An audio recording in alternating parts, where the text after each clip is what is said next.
Every single dish is made from scratch at the Qatar Airways catering kitchen in Doha. It churns out more than 200,000 fresh meals a day, even for regional short-haul flights. It all needs to be prepared about 48 hours before takeoff. I think perhaps the biggest challenge is just ensuring that there's consistency and that everything runs smoothly. The chefs here believe it's part of the reason the airline has been named #1 in the world for the 8th time since 2011.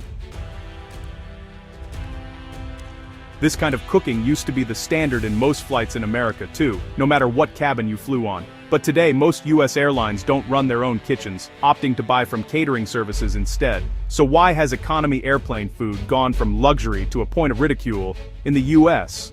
And why do so few airlines still cook their own meals?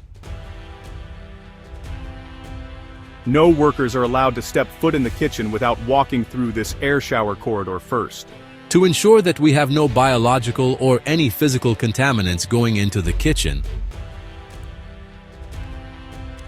This is Felipe Hempe's playground.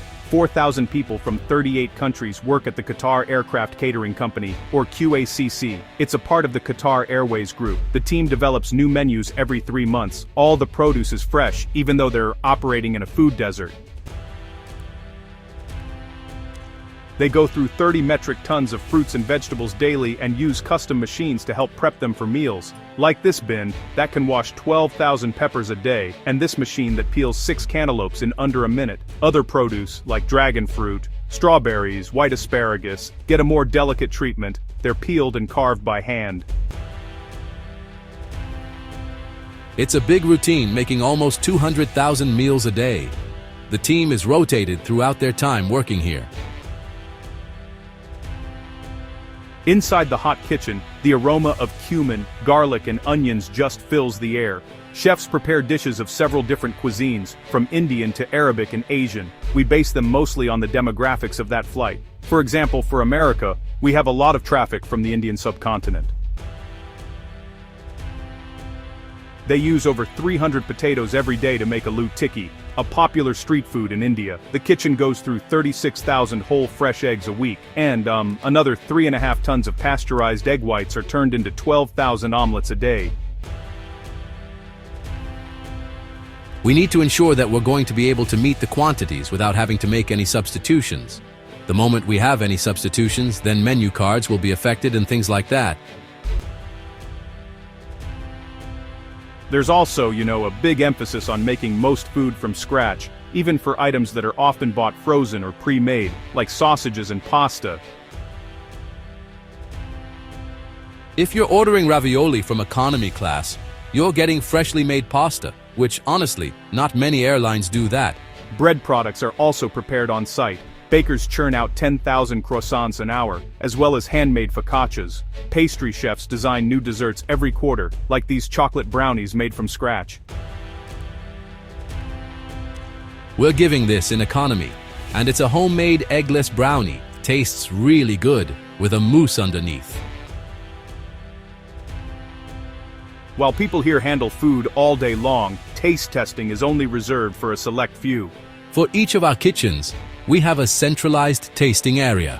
So, I'm here with Chef Harish, who's our executive chef for QACC. Our senior chefs will taste the food, log it down, and give their comments. If something does not pass our criteria, we redo the meals. Pretty good. Yeah, you agree? Qatar Airways has a total of 270 international flights leaving from Doha per day.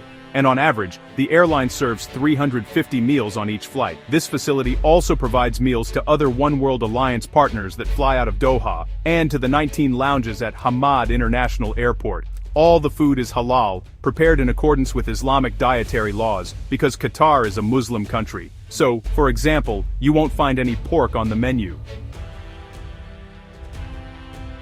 But when it comes to drinks, the airline does serve alcohol once you're up in the clouds, unlike some Muslim carriers like Saudi or Kuwait Airways, where it's banned. Once each dish is finalized, it's stacked on a tray and labeled. The reason we put a barcode is to ensure we have traceability for every dish, as well as for the team on the other side to be able to easily find what they need for assembly.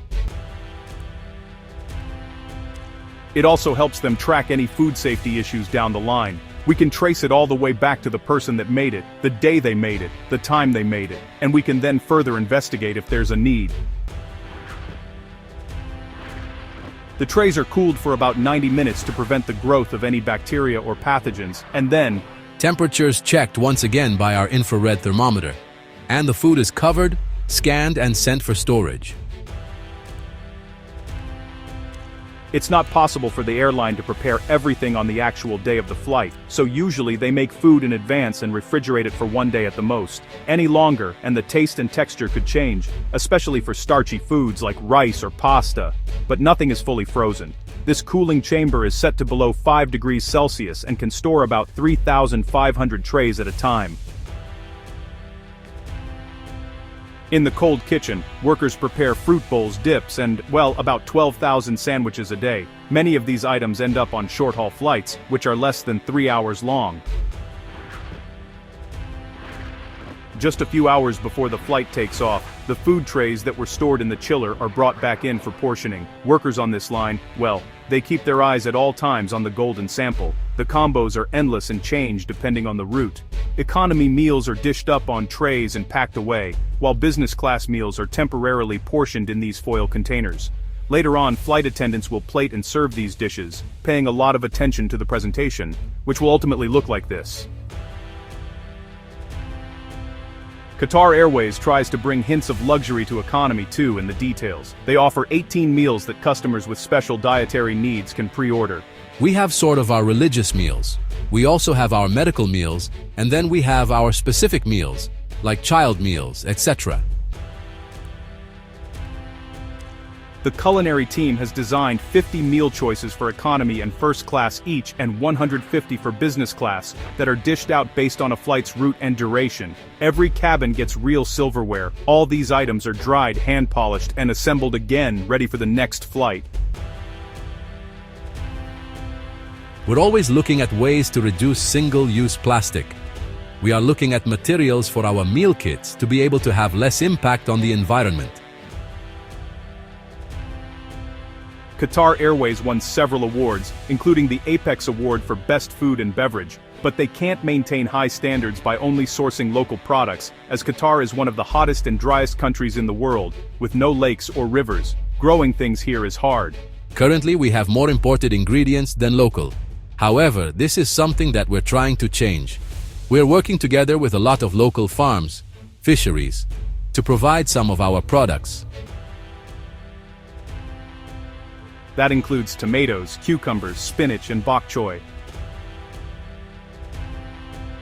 The trays are stacked in these carts, which are then rolled onto trucks that head for the tarmac. Once at the plane, the trolleys are pushed onto the aircraft and locked into the galleys. Flight attendants then work their magic. We have newer generation ovens, which allow individualization of temperature and humidity when it comes to reheating the meals. Food has been served on planes since the 1920s, but back then, it was handed out cold because there was no way to heat it on board.